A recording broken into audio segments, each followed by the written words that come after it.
حضرت صہیب رضی اللہ تعالیٰ عنہ سے مروی ہے کہ رسول اللہ صلی اللہ علیہ وسلم نے فرمایا، تم سے پہلی قوموں میں ایک بادشاہ تھا، اس کا ایک جادوگر تھا۔ جب وہ جادوگر بوڑھا ہو گیا تو اس نے ایک دن بادشاہ کو کہا کہ میں اب بوڑھا ہو چکا ہوں، اس لیے میرے پاس کوئی لڑکا بھیج دیا کرے تاکہ میں اس کو جادو کا علم پڑھا دوں۔ بادشاہ نے اس کے پاس ایک لڑکا بھیج دیا جس کا نام عبد القدوس تھا، جس کو اس جادوگر نے جادو کا علم پڑھانا شروع کر دیا۔ وہ لڑکا ہر دن جادوگر کے پاس آتا اور پڑھ کر واپس لوٹ جاتا۔ اس کو راستے میں چلتے ہوئے ایک راہب نظر آیا، وہ اس کے پاس بیٹھ گیا اور اس کا کلام سنا تو اس لڑکے کو راہب کی باتیں پسند آئیں۔ اب اس کا معمول بن گیا، جب بھی وہ لڑکا جادوگر کے پاس آتا راستے میں اس راہب کے پاس بیٹھتا۔ دیر ہو جانے پر ایک دن جادوگر نے اس کو مارا۔ اس لڑکے نے راہب کے پاس شکایت کی۔ راہب نے اسے کہا، جب تمہیں جادوگر کے پاس پہنچنے میں دیر ہو جائے کرے تو تم اس سے کہا کرو کہ مجھے گھر والوں نے روک لیا تھا، اس لیے دیر ہو گئی۔ اگر تم واپسی میں میرے پاس بیٹھو اور گھر جانے میں تمہیں دیر ہو جائے اور گھر والوں سے تمہیں خوف لاحق ہو تو کہنا کہ مجھے جادوگر نے روک لیا تھا، اس طرح دیر ہو گئی۔ اسی طرح یہ سلسلہ چلتا رہا۔ ایک دن اس نے آتے ہوئے دیکھا کہ ایک بہت بڑا جانور لوگوں کا راستہ روکے ہوئے ہے۔ لوگ ڈر کے مارے آگے نہیں جاتے کہ کہیں یہ جانور انہیں قتل نہ کر دے۔ یہ منظر دیکھ کر اس لڑکے نے سوچتے ہوئے اپنے آپ سے کہا کہ میں آج دیکھتا ہوں کہ کون سچا ہے، جادوگر افضل ہے یا راہب۔ اس نے ایک پتھر لیا اور عرض کی، اے اللہ، اگر راہب کا طریقہ تجھے جادوگر کے طریقے سے زیادہ پسند ہے تو اس جانور کو اس پتھر سے مار دے تاکہ لوگ اپنی راہ پکڑ سکیں۔ یہ کہتے ہوئے اس نے پتھر اس جانور کی طرف پھینکا تو وہ جانور اسی جگہ مر گیا اور لوگ اپنی راہ چل پڑے۔ لڑکے نے واپس آ کر راہب کو سارے واقعے سے آگاہ کیا۔ راہب نے کہا، اے میرے بیٹے، آج تو مجھ سے بھی زیادہ افضل ہو گیا ہے، تو اس منصب پر پہنچ گیا ہے جو میرا مطمئن نظر تھا، یعنی جو میں نے اپنی نظر میں رکھا ہوا تھا۔ ان قریب تو مصیبت میں گرفتار ہو جائے گا، لیکن ان آزمائش کی گھڑیوں میں میرا اتا پتہ کسی کو نہ بتانا۔ اب لڑکی کو یہ قدرت حاصل ہو گئی کہ وہ پیدائشی اندھوں اور برس کی مرض والوں کو صحیح کر دیتا۔ ہر قسم کی دواؤں سے لوگوں کا علاج کرنا شروع کر دیا۔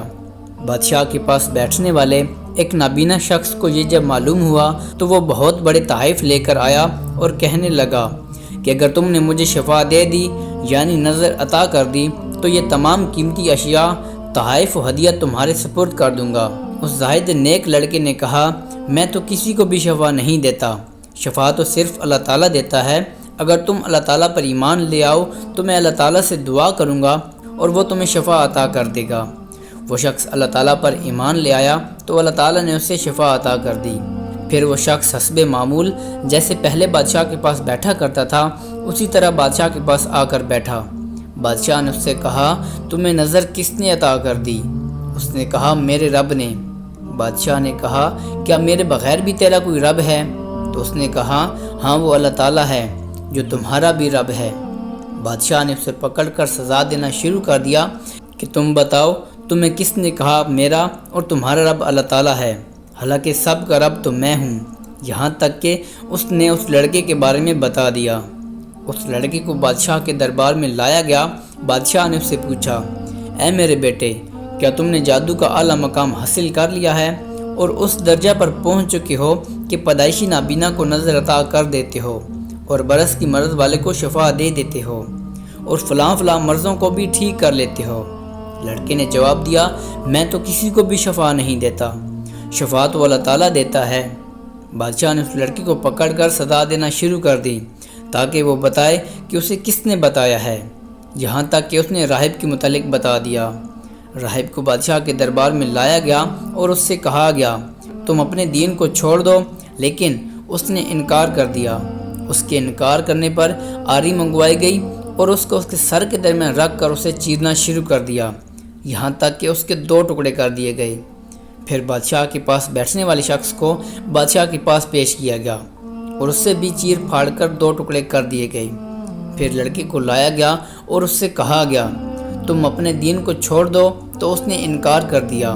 بادشاہ نے وہ لڑکا اپنے ساتھیوں کے سپرد کر دیا اور کہا کہ فلاں پہاڑ پر لے جاؤ، پہاڑ کے اوپر چڑھ جاؤ، جب تم پہاڑ کی چوٹی پر پہنچ جاؤ تو اس سے پھر کہو کہ دین چھوڑ دے، اگر یہ مان لے اور دین سے پھر جائے تو بہتر ہے، ورنہ اس کو پہاڑ کی چوٹی سے نیچے پھینک دو۔ جب وہ لوگ پہاڑ کی چوٹی پر لے گئے تو اس نے اللہ تعالیٰ سے دعا کی، اے اللہ مجھے ان سے بچا لے جس طرح بھی تو چاہتا ہے۔ اللہ تعالیٰ نے اس کی دعا کو قبول کرتے ہوئے پہاڑ کو زلزلہ سے متحرک کرتے ہوئے ان کو نیچے گرا دیا، اور وہ لڑکا صحیح سلامت بادشاہ کے پاس لوٹ آیا۔ بادشاہ نے اپنے ساتھیوں کا حال پوچھا تو اس نے بتایا کہ اللہ تعالیٰ نے مجھے ان سے بچا لیا اور ان کو تباہ و برباد کر دیا۔ پھر اس نے اس لڑکے کو اپنے کارندوں کے حوالے کیا اور کہا، اس کو ساتھ لے جاؤ اور ایک کشتی میں سوار کرو۔ جب کشتی دریا کے درمیان میں پہنچے تو اس سے کہو کہ دین چھوڑ دے، اگر یہ دین چھوڑ دے تو بہتر ہے، ورنہ اس کو دریا میں پھینک دو۔ وہ لوگ اس لڑکے کو ساتھ لے گئے۔ کشتی میں سوار ہونے کے بعد اس نے دعا کی، اے اللہ جب تو چاہتا ہے تو مجھے ان سے بچا لے۔ اللہ تعالیٰ نے اس کی دعا کو قبول کیا اور ان کی کشتی کو الٹا کر دیا، وہ سب غرق ہو گئے۔ یہ لڑکا صحیح سلامت بادشاہ کے پاس واپس آ گیا۔ بادشاہ نے اپنے ساتھیوں کا حال پوچھا تو اس نے بتایا کہ اللہ تعالیٰ نے مجھے ان سے تو بچا لیا مگر ان کو غرق کر دیا۔ پھر اس لڑکے نے اس بادشاہ کو کہا کہ تو مجھے اس وقت تک قتل نہیں کر سکے گا جب تک میرے بتائے ہوئے طریقے پر عمل نہیں کرے گا، جیسے میں تمہیں کہوں ایسے کرو تو مجھے قتل کر سکو گے۔ بادشاہ نے پوچھا وہ کیا طریقہ ہے؟ اس نے کہا سب لوگوں کو ایک کھلے میدان میں جمع کر لو، کسی درخت کے تنا پر مجھے سولی چڑھا دو، پھر میری ہی ترکش سے ایک تیر نکالو اور پھر وہ تیر کمان کے درمیان رکھ کر کہو اللہ کے نام سے شروع جو اس لڑکے کا رب ہے، پھر وہ تیر میری طرف پھینک دو۔ جب تم ایسے کرو گے تو تم مجھے قتل کر لو گے۔ بادشاہ نے لوگوں کو کھلے میدان میں جمع ہونے کا حکم دیا اور اس لڑکے کو درخت کے تنا پر سولی چڑھایا گیا، پھر اس کے ترکش سے ایک تیر لیا گیا، پھر وہ تیر کمان کے درمیان رکھ دیا گیا اور وہ کہنے لگا اللہ کے نام سے شروع جو اس لڑکے کا رب ہے، پھر تیر اس کی طرف پھینک دیا گیا۔ تیر اس کی کان پٹی پر لگا، لڑکے نے تیر لگنے والی جگہ پر اپنا ہاتھ رکھا تو وہ فوت ہو گیا۔ یہ منظر دیکھ کر سب لوگوں نے کہا ہم اس لڑکے کے رب پر ایمان لائے، ہم اس لڑکے کے رب پر ایمان لائے، ہم اس لڑکے کے رب پر ایمان لائے۔